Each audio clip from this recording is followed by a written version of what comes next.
മുണ്ടക്കൈ ദുരന്തബാധിതർക്കായുള്ള സർക്കാർ ടൗൺഷിപ്പ് നിർമ്മാണ പ്രവർത്തനങ്ങൾ ദ്രുതഗതിയിൽ പുരോഗമിക്കുന്നു. 178 വീടുകളുടെ നിർമ്മാണം പൂർത്തിയാക്കുന്നതിനൊപ്പം ടൗൺഷിപ്പിലേക്കുള്ള അപ്രോച്ച് റോഡിന്റെ നിർമ്മാണവും അവസാന ഘട്ടത്തിലാണ്. മാർച്ച് 1 താക്കോൽ കൈമാറിയാലും താമസിക്കാൻ ഇനിയും കാത്തിരിക്കേണ്ടി വരും.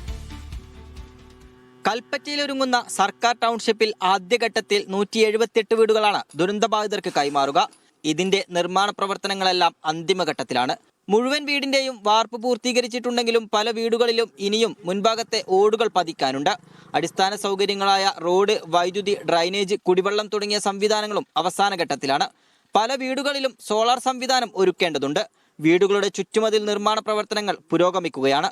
മാർച്ച് 1 ടൗൺഷിപ്പ് മുഖ്യമന്ത്രി ഉദ്ഘാടനം ചെയ്യുക. താക്കോൽ കൈമാറ്റം നടന്നാലും ആളുകൾക്ക് വീടുകളിൽ താമസിക്കാൻ കഴിയില്ല.